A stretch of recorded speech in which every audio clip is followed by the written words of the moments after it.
ہے کہ میں پی ڈی ایم میں لے کے جاؤں گا اس کو. جب وہ پی ڈی ایم میں لائیں گے تو ظاہر ہے پی ڈی ایم میں سینٹ انتخابات کے بارے میں ذاتی رائے یہ ہے کہ جن قوتوں کو ہم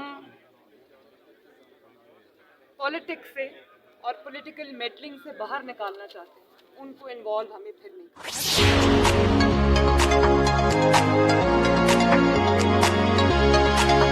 السلام علیکم ناظرین، میں ہوں ابراہیم کمبر، آپ دیکھ رہے ہیں IKN. ناظرین، مسلم لیگ نواز نے باضابطہ طور پہ سینٹ انتخابات میں حصہ لینے کا فیصلہ کر دیا ہے. مریم نواز نے پارلیمنٹ ہاؤس میں انٹری مار کے حکومتی صفوں میں کھلبلی مچا دی ہے اور عدم اعتماد کی تحریک کی طرف PDM جاتے ہوئے نظر آ رہا ہے. یہ سب ہم آج کی ویڈیو میں آپ کو بتائیں گے، لیکن اس سے پہلے جن دوستوں نے ہمارے چینل کو سبسکرائب نہیں کیا وہ سبسکرائب کریں، بیل آئیکن کو کلک کریں تاکہ تازہ ویڈیوز، اپڈیٹ، تجزیے اور تبصرے آپ کو ملتے رہیں. اپنی رائے کا اظہار کرنے کے لیے کمنٹس ضرور کیا کریں تاکہ آپ کا فیڈ بیک ہم تک پہنچ سکے اور ہم کوشش کریں کہ آپ کو اچھی چیزیں آپ تک ہم پہنچا سکیں.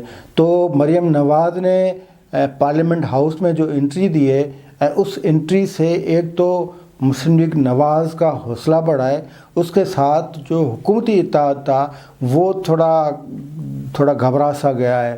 حکومتی اتحاد خاص طور پہ وزیر اعظم عمران خان، ویسے تو ان کے ترجمان وزیر مشیر پتہ نہیں کیا کیا کہتے رہتے ہیں، لیکن جب مسلم لیگ نواز کی نائب صدر مریم نواز اس اجلاس میں اپنے ممبران سے خیالات کا اظہار کر رہی تھی تب حکومتی صف میں صف ماتم بچھی ہوئی تھی.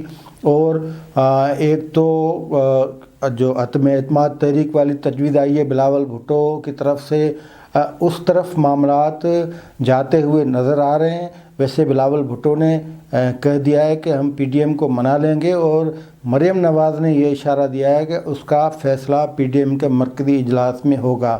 اب مرکزی اجلاس میں تقریباً وہی فیصلے ہو جاتے ہیں جو پیپلز پارٹی اپنی زبان سے، پیپلز پارٹی کی قیادت بات کرتی ہے. فرض کریں ضمنی انتخابات، پھر اپنا سینٹ کے انتخابات، اس کے علاوہ لانگ مارچ والا ایشو بھی رہتا ہے، استعفیٰ والا بھی ایشو رہتا ہے، اس میں کچھ کنفیوژن ہے. سربراہی مولانا فضل الرحمان کے پاس ہے اس اجلاس یعنی اتحاد کی، تو کچھ اندر بھی تو کچھ گیو اینڈ ٹیک ہوگا نا، کچھ لینا کچھ دینا. تو یہ بہرحال یہ اچھی بات ہے کہ PDM اب تک کانسٹنٹ کھڑا ہے. اختلاف اپنی جگہ پہ ہیں، موجود اس ہیں کہ الگ الگ طور طریقے ہیں نا. آصف علی زرداری نے جیسے کہا تھا کہ ہمارے پاس اپنا تجربہ ہے، تجربہ وہ پرویز مشرف کو نکالنے کا تھا، لیکن یہاں تھوڑی سچویشن مطلب ہو سکتا ہے کہ ہم تو سیاستدان نہیں، ان کے سامنے کوئی بات کلیئر بھی ہو، لیکن تجربہ ایک سامنے ہے صادق سنجرانی والا، وہ ناکام تجربہ رہا اور اس سے بڑی سبکی ہوئی پوری جو اپوزیشن تھی اس کی. تو یہ ڈر موجود ہے مسلم لیگ نواز میں. اور احسن اقبال نے اس حوالے سے یہ بھی کہا کہ اگر عدم اعتماد لانی ہے تو پھر فگر سامنے آنے چاہیے، اور لازمی بات ہے فگرز کے سوا عدم اعتماد کسی پہ اندھا اعتماد بھی نہیں کیا جا سکتا. اور یہ جو بیٹھے ہوئے ہیں نا عمران خان کے حمایتی یا ان کے جو لانے والے، جو ان کے سپورٹر، جو ان کے سر پہ ہاتھ رکھ کے وہ گیم کسی بھی وقت میں تبدیل کر سکتے ہیں.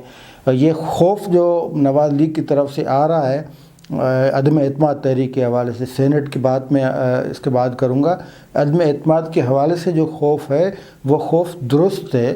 پرویز رشید کی تقریر آپ کو یاد ہوگا جب مرحوم حاصل وزیجنو کو سینٹ خراج تحسین پیش کر رہا تھا تو انہوں نے کلیئر کٹ کہا تھا کہ میرے جو ان 14 ممبر انہوں نے بے وفائی کی تھی حاصل وزیجنو سے، تو ان 14 ممبروں سے کسی نے کوئی وضاحت دی کہ کیا سبب تھے، کیا اسباب تھے کہ ایک عدم اعتماد تحریک جس پہ پوری مسلم لیگ نواز کانسٹنٹ کھڑی ہے، اعلان کیا گیا تھا، اس کے بعد 14 ممبر وہی ایوان میں موجود ہیں، ابھی بھی موجود ہیں، ان کے خلاف کوئی کارروائی نہیں ہوئی، ان سے کوئی پوچھ گچھ نہیں ہوئی، ان سے مطلب کوئی ان سے پوچھ کر کے انکوائری رپورٹ کر کے وہ سامنے لانا چاہیے کہ بھئی آپ پہ پریشر کس نے کہا، آپ کو کس نے بلایا، آپ کو کیا کس نے دکھایا، جو ووٹ جو ہے نا آپ ان کی حمایت میں دے گئے. یہ بہرحال یہ خدشہ موجود ہے کیونکہ یہ جو ان کے حمایتی صادق سنجرانی ہو یا عمران خان، ان کے حمایتی بڑے ڈاڑے لوگ ہیں. یہ ممبر شمبر ان کو خریدنا، ان کو اب وزیر اعظم وہ صدارتی ریفرنس لے کے آئے ہیں کہ یہ ہوگا. بھئی جب یہ عدم اعتماد تحریک میں اس طرح کے جو ممبر خریدے گئے ان کے خلاف کارروائی کون کرے گا؟ تو مسئلہ یہ ہے کہ یہ شک شبہات جو ہیں یہ ٹھیک ٹھاک ہیں. بہرحال عدم اعتماد تحریک پہ شک کے شبہات فقط اس حوالے سے ہیں کہ وہ جو بیٹھے ہوئے ہیں عمران خان کے سپورٹر، وہ اس کو ناکام کروانے کے لیے سر دھڑ کی بازی لگا سکتے ہیں. اور یہ بھی ہے کہ خود پیپلز پارٹی ہو، مسلم لیگ نواز ہو یا JUIF ہو، اس کے ممبران بک سکتے ہیں. اگر فلور کراسنگ یا نااہلی سے بچنے کے لیے وہ بائیکاٹ بھی کر سکتے ہیں، ووٹ نہیں دے سکتے، وہ اس دن ایوان میں نہیں آئیں گے تو کیا کریں گے؟ یہ خدشے اپنی جگہ پہ درست ہیں. اب رہی سینٹ انتخابات کے حوالے سے، تو مسلم لیگ نواز نے فیصلہ کر دیا ہے کہ وہ سینٹ انتخابات میں حصہ لیں گے. اب کس طرح لیں گے؟ پیپلز پارٹی JUI یہ کمبائن امیدوار کھڑے کرتے ہیں، کمبائن لڑیں گے. کس طرح لڑیں گے؟ ایڈجسٹمنٹ کریں گے، اتحاد بنائیں گے، یہ فیصلہ ہونا ہے. اور یہ PDM ہو سکتا ہے کہ جو 4 فروری کو ان کا اجلاس ہوگا اس میں ہوگا. 4 فروری کا جو اجلاس ہوگا وہ دھماکے دار اجلاس اس حوالے سے ہوگا کہ اس میں پیپلز پارٹی سے مزید جو ہے نا پوچھ تاچھ کی جائے گی. بھئی آپ چاہتے کیا ہیں؟ آپ ہمارے ساتھ ہیں، آپ ہمارے ساتھ ہیں یا نہیں ہیں؟ تو اس حوالے سے پوزیشن اپنی کلیئر کریں. پیپلز پارٹی اب بھی اپنی رائے پہ قائم ہے کہ ہم سسٹم میں رہ کر اس سسٹم کو چینج کریں. اب سسٹم وہ یہ پتہ نہیں کرتے بھی بات ہیں لیکن تھوڑی مبہم سی بات ہے. سسٹم کون سا؟ سسٹم ایک امپوزڈ سسٹم جس کے اوپر ایک سلیکٹڈ بیٹھا ہوا ہے. سسٹم جو ایک مطلب الیکٹڈ نہیں ہے. سسٹم جو ایک اوپر سے بالکل اوپر سے آیا ہے. تو اس کو سسٹم بھی کہتے ہیں، حالانکہ وہ سسٹم تو ہوتا ہی نہیں نا. امپوزڈ یا سلیکٹڈ وہ سسٹم کہاں ہوتا ہے؟ وہ تو ایک ہینڈ میڈ سسٹم ہوتا ہے. تو یہ کنفیوژن اب بھی موجود ہے. ایک تو سینٹ انتخابات میں حصہ لیا، یہ مسلم لیگ نواز نے کلیئر کیا، اور یہ کلیئر ہو گیا کہ آصف علی زرداری کی یہ جو لائن تھی کہ ضمنی انتخابات میں بھی حصہ لینا ہے، وہ بھی PDM نے قبول کر لی. سینٹ انتخابات والا معاملہ بھی قبول ہو گیا. اب کہاں اٹکی ہوئی ہے معاملہ؟ اٹکا ہوا عدم اعتماد تحریک پہ اٹکا ہوا ہے. عدم اعتماد تحریک کا مطلب یہ ہے کہ پھر استعفیٰ والا معاملہ رل جاتا ہے. پھر یا تو یہ کلیئر ہونی چاہیے نا، کیونکہ ایک یہ ہے کہ مولانا فضل الرحمان کا یہ خیال ہے، مطلب ایک یہ خبریں آ رہی ہیں کہ مولانا کا یہ موڈ ہے کہ اگر آپ عدم اعتماد تحریک لاتے ہیں تو پہلے آپ اپنے فگر شو کریں اور اس کا ثبوت دیں. ثبوت اس کا یہی ہو سکتا ہے کہ قافلی کو اپنے ساتھ ملائیں، MQM کو اپنے ساتھ ملائیں. اسی صورت میں عدم اعتماد تحریک کامیاب ہو سکتی ہے، دوسری صورت میں بالکل نہیں ہو سکتی. اس کے بعد کیا ہونا ہے؟ اس کے بعد مطلب کون ہوگا وزیر اعظم، یہ بھی کلیئرٹی ہونی چاہیے. کس پارٹی سے ہوگا یہ بھی کلیئرٹی ہونی چاہیے.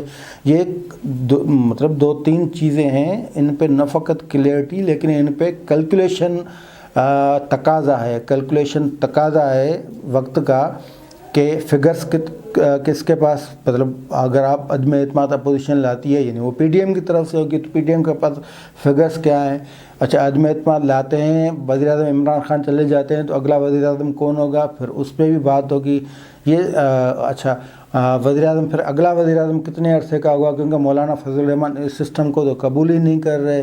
تو 5 سال تو ان کا تو خیال ہے کہ الیکشن جلدی ہو جائے. تو اگلا وزیر اعظم کس پارٹی سے ہوگا، پھر اپوزیشن کون سی ہوگی، پھر جو آئین میں جو یہ نگران سیٹ اپ کے لیے جو ٹائم دیا گیا وہ کس طرح مینیج ہوگا. یہ سارے جو مسئلے ہیں یہ بالکل نہ فقط کنفیوز کرتے ہیں تمام چیزوں کو، لیکن یہ مسائل PDM کو ایک بالکل مطلب اس میں PDM میں توڑ پھوڑ کا سبب بھی بن سکتے ہیں. ایک تو حلقے کا یہ خیال ہے، کافی مطلب یہ خیال میچور خیال لگتا ہے کہ جو عدم اعتماد تحریک ہے وہ PDM خود اپنے پاؤں پہ خود کلاہڑا مارنے کی طرف جا رہا ہے.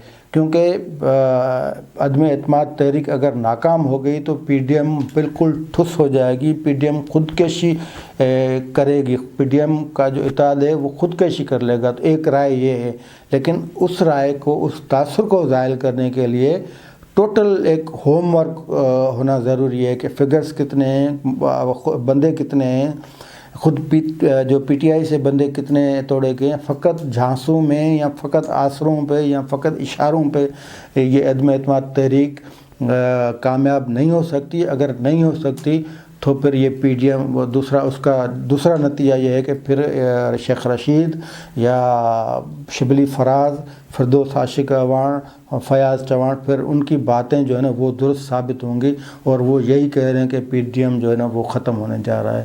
آج کے لیے اتنا ہی، دیجیے اجازت، خدا حافظ۔